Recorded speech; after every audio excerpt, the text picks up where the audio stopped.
So thankful for all those people that, man, people would show up here. My nephew, Jeff Allen, they would show up at like midnight, man. Like Jeff Allen drove from Fayetteville to come print shirts with me, him and his son. I mean, I'd be at the end of my rope having to print that many shirts and being tired, and next thing I know, my nephew knocks on the door and he's like,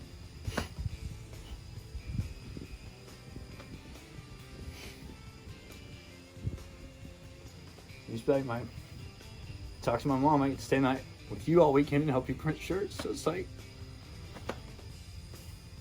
without that, dude, I'd have quit a long time ago. So thanks.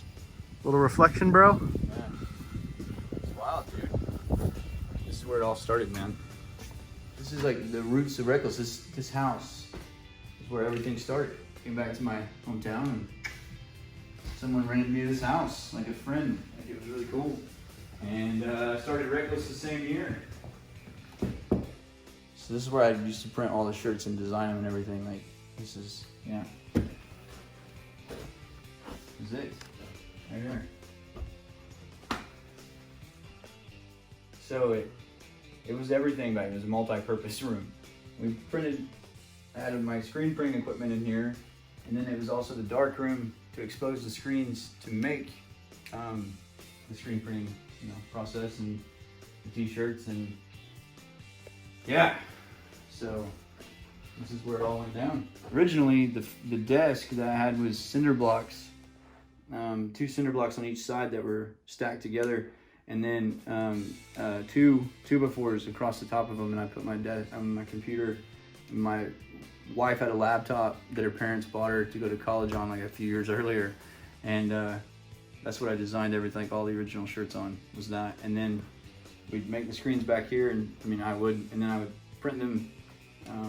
Yeah, it was right here, and we'd print the shirts here, and I'd have to carry them out, and that's how I set my wife's table on fire. Well, it's like, man, those things are like furnace ovens, man. It's crazy. So I left it over there like a few seconds too long, and the shirt went up in flames. And then, because I had so much spray glue to keep it on the board on the press, that just like the other shirts caught on fire like really quick, and so just charred my wife's table. Sorry, babe, if you're watching like that. There was one of the local papers called this place the Flying Pig Ranch, because we do the impossible, helping the addicted get into treatment and saving lives. So they called it the Flying Pig Ranch, so that's where that came from. Because we do the impossible every day. So that's, yeah. And then this is on the back of it. I wrote this because at the time, this is where my head was. I was working about, 60, 70 hours a week at a security firm. And then on top of that, I was spending all night in here printing. And, the local rehabs that I thought would love what we were doing, they hated us. And we were taking money out of their pockets, and they were extorting families. They were charging them thousands of dollars, and they were, not successful.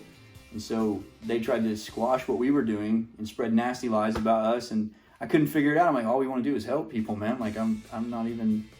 And so I would get really frustrated back here because I'd have to go work 70 hours a week and then come here and print. I'd get off at like 6 p.m. I'd come in here and print until like 4 o'clock in the morning.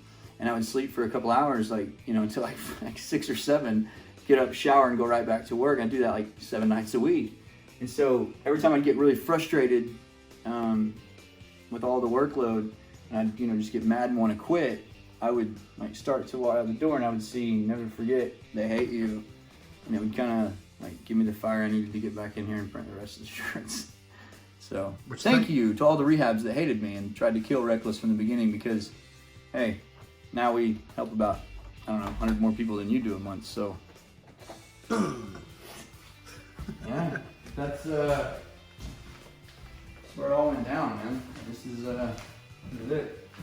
It's bittersweet. It's awesome because now Reckless, the shirt printing, in 2 years it grew to, it was like, we're in a professional print shop now. It's like huge, and it's great. It's awesome. It all started back there with one press and a kitchen fire, and now here we are. And so now me and my wife I just moved into another house. So I was here 5, almost 6 years.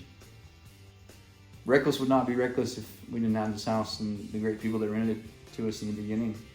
They're as much a part of Reckless as we are. Like, they've helped just as many people as we have. It's the same Reckless isn't one of us, it's all of us. We'd have never been able to do it without him, so, I mean, thank you. You guys know who you are. I can put you on blast in front of everybody, but it's like... Inadvertently, this house has saved so many lives. It has. The Flying Pig Ranch is over 4,000. Over 4,000 people have received treatment because we started a print shop, man. Like, In that little bedroom where everybody hated you. yeah, with no AC. This AC powers the whole thing. This is, man, this house is literally, like, it's a miracle. Like, there's everything about it. Like, this is Reckless. Well, I can say myself, man. Thank you, honestly, man. You guys helped get me into treatment myself, so. Yeah. Thanks for all them sacrifices and long nights, and thank you to all those people watching who donates and buy shirts and stuff. Yeah. I mean, it's incredible. And now we'll say goodbye because I'm going to the new place. I'll miss this place, you know. It's not that I don't.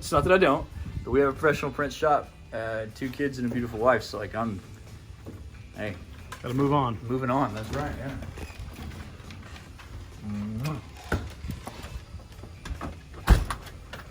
Anything else you want to say to these guys? No. Like just Stay off drugs, stay in school. yeah. And I would tell you, man, it's like everyone in the world told me that it wouldn't happen, that we couldn't do it, and it was too expensive because you're talking about then it was $1,100 to get one addict into treatment.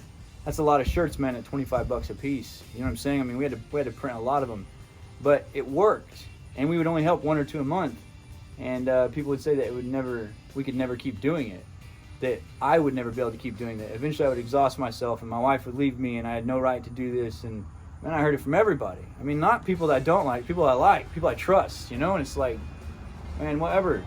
It was like, I knew it, like in my bone marrow, like, you know what I'm saying? Like, it was that deep that we could change the way the world looked at addiction. And here we are 5-6 years later, and you know, almost 200 addicted a month now, month in, month out. So when I look back at it now, it's like, I'm so glad I didn't listen, and I just kept doing it. So thankful for all those people that, man, people would show up here. My nephew Jeff Allen, they would show up at like midnight, man. My Jeff Allen drove from Fayetteville to come print shirts with me, him and his son. I mean, I'd be at the end of my rope thinking I could, you know, I'd just light my arm on fire. I had a big huge burn on my forearm one time from the oven, just having to print that many shirts and being tired. And next thing I know, my nephew knocks on the door and he's like,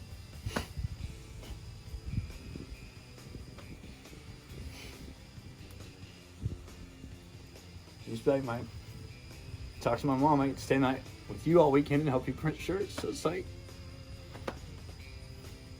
without that, dude, I'd have quit a long time ago. So thanks.